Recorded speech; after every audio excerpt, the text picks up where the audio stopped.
Two different stores sell the same exact product. What's the difference between the two? Why do you go into the one on the left and not to the one on the right? And it's because the business has a personality, has a culture that feels good to you, that resonates with your value. And when I look at companies, every company has a personality, and I don't care how small or big it is. IBM has a personality. Every single company has a personality. It's set at the top, and it permeates the employees. It is driven by how people treat each other inside the company, and therefore how they treat people outside the company. So I look at culture as really an alternative word for personality in this context.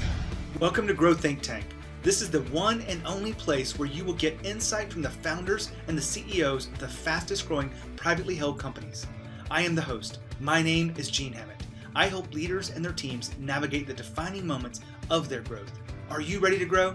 When you think about the culture of your company, what are the major things that you think about that drive the culture? Well, today we look at a very different aspect of culture. We dive into some of the things that you've got to pay attention, but we really do believe here that culture is the personality of the company. Our special guest today is the founder of Visual Lease, a fast growth company on the Inc. list many times. And we're talking with Marc Betesh. And he really goes into some of the details of which they think about how they work together, how they communicate, how they engage with each other, the respect and trust that goes back and forth. And all of these things make up some of the big parts of culture. We do look at values because you can't have a company that has what's called a great culture without understanding that they put a lot of emphasis on values. They're hiring, they're onboarding, they're leading people through these values, and you want to make sure that you pay attention to some of the ways they use it inside today's conversation with Marc. Now, your journey to extraordinary leadership probably is something that you don't think about very much either. But if you want to be a better leader, if you want to actually be extraordinary someday, I want to help you create that game plan, which means you have to look at what's holding you back. The blind spots were getting in your way, and they're getting in the way of the growth of the company. So it's not just about you, it's about everything that's going on inside this company. You've got to lead by example. My job is to help you figure that out. If you want to have a conversation with me, just go to genehammett.com, schedule your call. I'd love to help you become an extraordinary leader,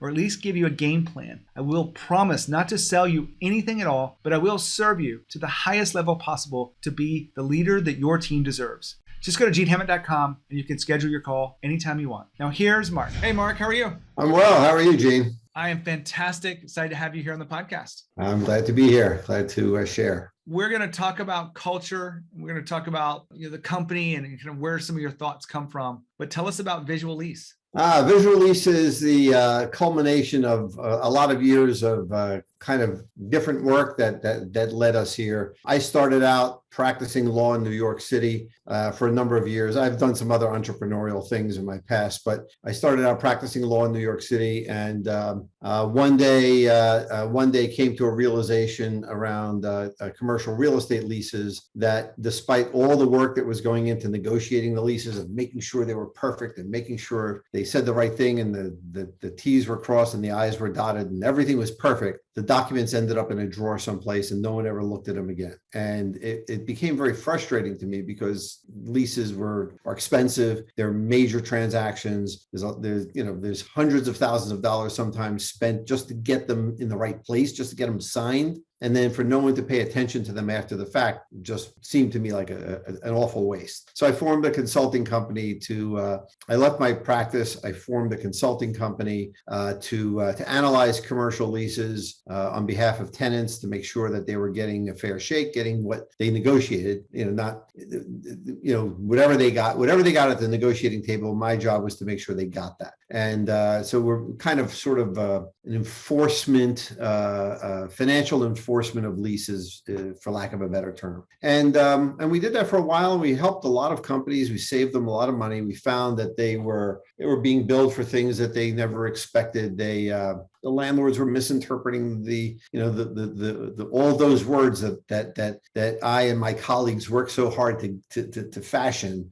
People weren't reading them, or they weren't paying attention, or they weren't interpreting them right. And so we did a lot of cleanup. We saved a lot of money for companies where the interpretations were wrong. And after doing that for about 10 years, I realized that we were not even making a dent in the problem. The problem was that to get to an answer on a lease, on any major contract, you got to pull out 1 million documents, right? You got to pull them out. You've got to read them. You got to make sure you have them all. And it wasn't easy to do that. And so I decided to form a tech company, a software company, and build a product that managed commercial leases on behalf of tenants. And we built it. It was designed to bring the lease to life, to make it transparent, to keep it organized, so that when the questions came up, like the ones the problems came up like the ones we were fixing, you get an easy answer. You wouldn't have to go through people like me to figure it out. It would all be done for you in advance. So that was the origin of Visual Lease.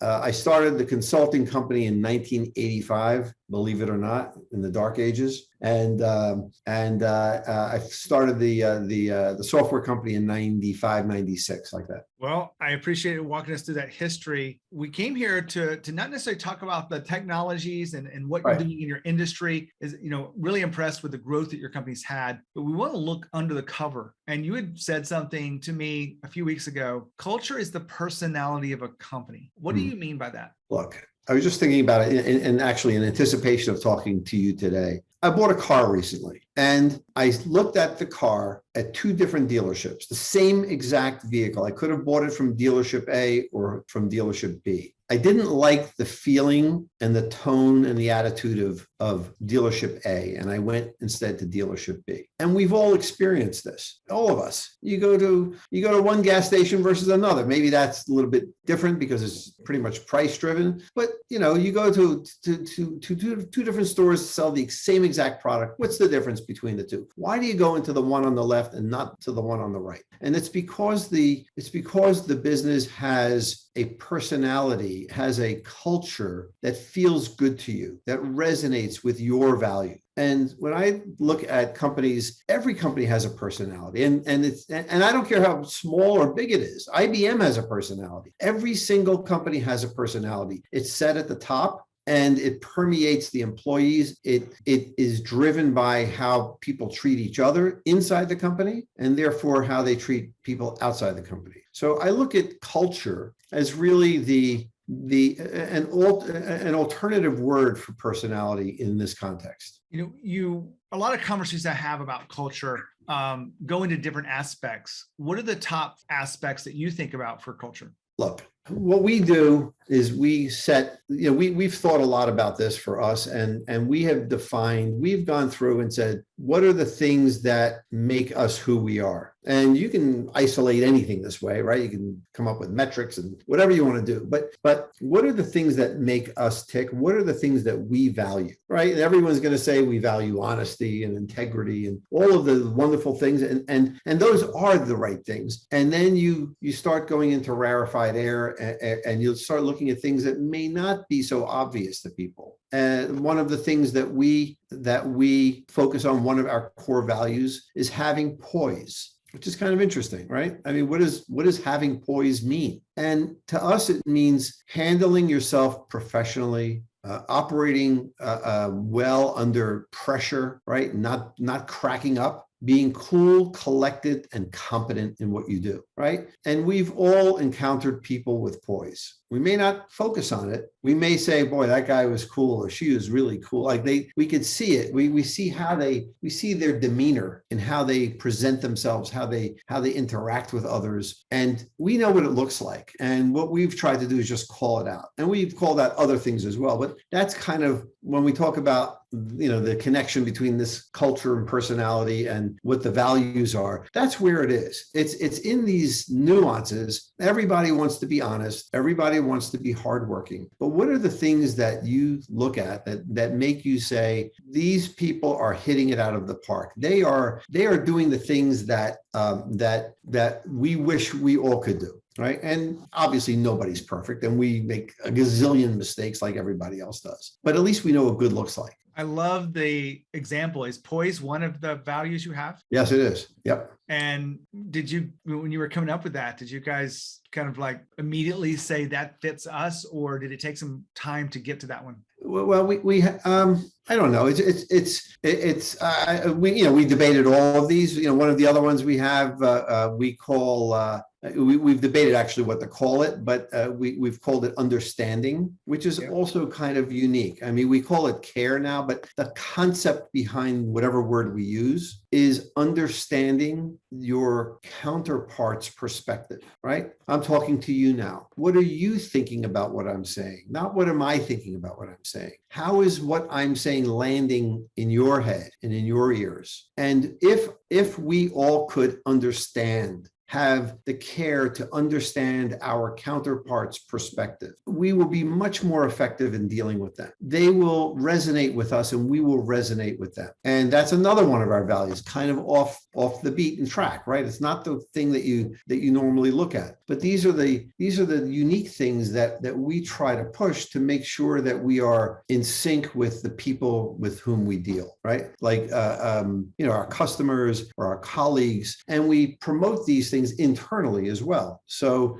all of these things are important to us, and we look at them, and that's why, you go back to your initial question about personality. This is what makes personality. This is what makes the personality of your entity. Now, Marc just talked about understanding people. Now, you as a leader, you're probably listening to people, but are you really understanding their perspective? Do you have empathy for what's going on? I was recently talking to a client who had to have a difficult conversation with an employee. He got feedback that the employee was not communicating very well with the client and the partners that they had. And so he was thinking about, pulling away the responsibilities from this one employee and giving it to another. And we had this conversation, and I asked him to reflect on, how would you feel if someone had feedback on your performance but didn't tell you? He didn't like that. He would want to know. He would want open transparency. And so when we actually talked about this and got to the heart of it, he realized the best thing he could do is not to take away the responsibilities, but to have a conversation to allow the employee to recommit to serving that partner and that customer in a different way. And that's part of the understanding part of leadership. This is just a simple story that I want you to reflect on about the next difficult conversation you have to have. Just think about how you'd want to be treated and treat that person the same way. Now back to Marc. Getting back to that topic of personality,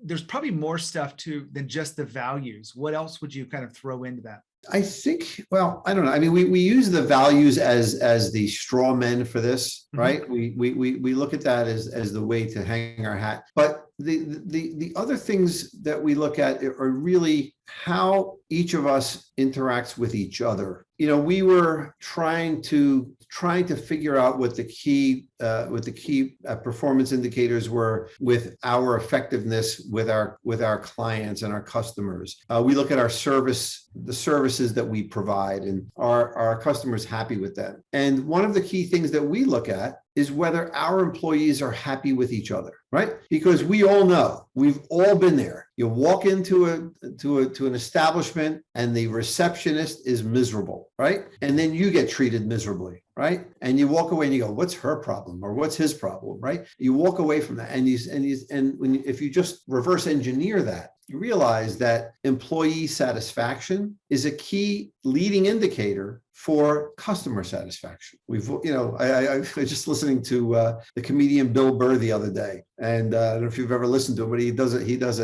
a skit on calling up somebody and he's being treated badly, and he gets very, very frustrated with the person, right? And that's what happens. And we've all been there. We've all been on the phone, or we've encountered people and they're unhappy, and therefore they treat you in a bad way, and that's also part of it. So we look for the internal indicators as well as the external. We look for ways to make sure that our employees are respected. One of our leaders said the other day, he builds his org charts from the bottom up. He puts the leader at the bottom, not at the top, right? Because it's really the employees, it's really the team that makes everything work. We're just leaders, but the team, they're the people on the ground. They're the people that are interacting. Yeah, I love this concept. And speaking of Bill Burr, he's always frustrated. So that's true. That's good. That's true.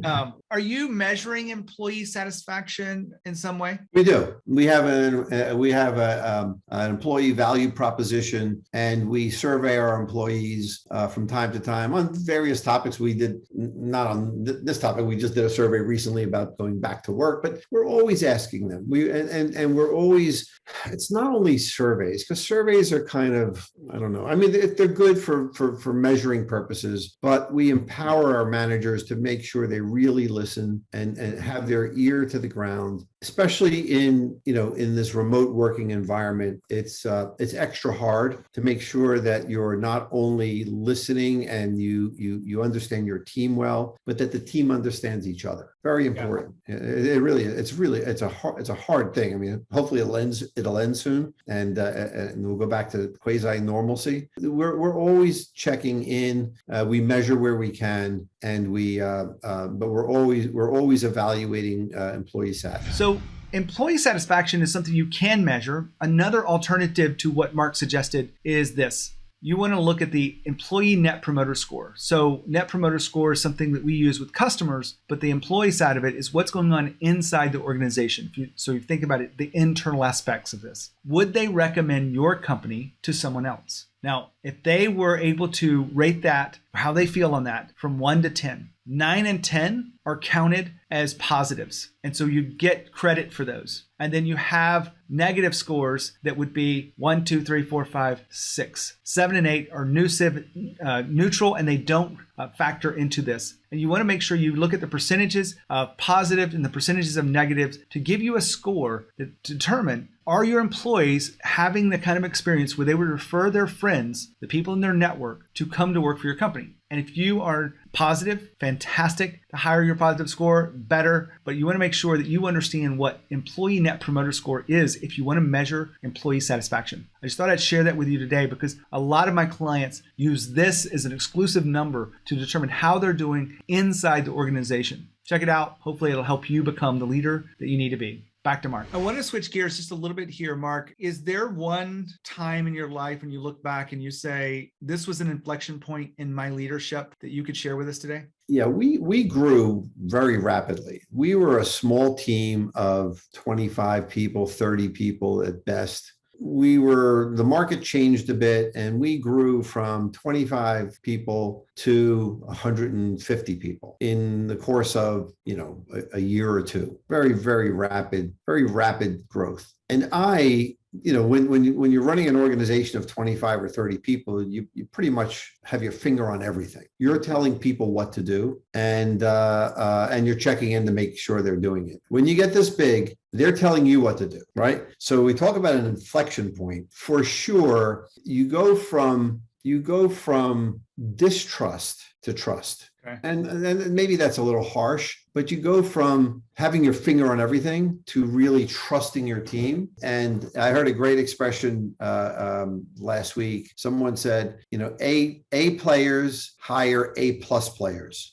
B players hire C players. Okay. Yeah. And it really is a great expression on what I've come to realize is the better the team is beneath me, the more I can step back and trust them. And fortunately, I have a phenomenal team. My leadership team is it's funny. Everybody, when we interview people, we're always asking the questions around our values. We're always trying to figure out what makes this person tick. And I constantly reinforce this with our employee meetings. We have a full company meeting every week, and we talk about the values and we talk about all these things. But I look to see that that people are treating each other and with respect and are letting them flourish. You mentioned your executive leadership team, and you didn't say that they're high performing. Would you say that they are high performing? Absolutely high performing, okay. All of them. Then this question is going to make a lot more sense. What do you think the common elements of the high performing executive team that you have are?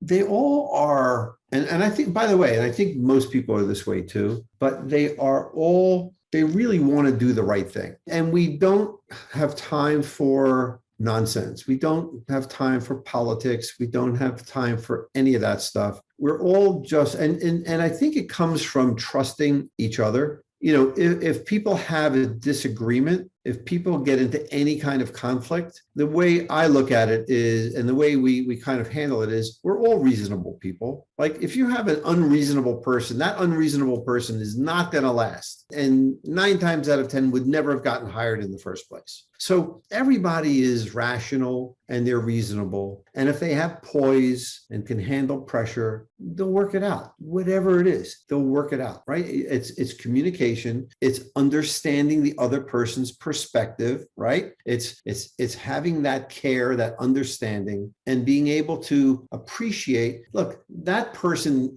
didn't mean anything nasty. They had a genuine concern that they're raising, and don't take it personally. It's an issue that we have to resolve together, and we do that, and we resolve them together. And if the common thread that I see is that people are cool under pressure. They are smart and they're rational and they're well-meaning. And the well-meaning part is like, that's what I was thinking about before when you asked me. I said, I think everybody is well-meaning. 95% of people are well-meaning. You just got to bring it out. You have to bring it out of them. And you have to not let them get caught up in a lot of nonsense. Well, Marc, I really appreciate you being here to share your wisdom and your journey of entrepreneurship and leadership. We learned a lot from you today. Well, I'm glad.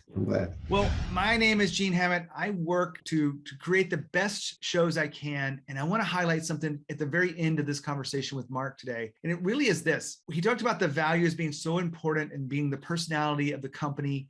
Really important to understand that the executive leadership team should exemplify those at the highest level, because you got to lead by example. And what he described about why they're performing at this level is because they are exemplified being poised and understanding and all the other elements that Marc talked about. So if you're struggling at all within your team, within the relationships, you got to go back and look at the values, and you got to look at yourself too. Are you leading by example? If you're curious about where you are next in your journey of leadership, make sure you check out the free content at genehammett.com. If I can help you in any way, we need to have a conversation to help you identify the blind spots, the things that are getting in the way of you leading the company to the next level of growth. Make sure you reach out, schedule a call with me. I'd love to help you. I'm not going to sell you anything, but I promise to serve you with the highest level of integrity I can. I'd love to help you become the leader that your team deserves. When you think of growth and you think of leadership, think of Growth Think Tank. As always, lead with courage. We'll see you next time.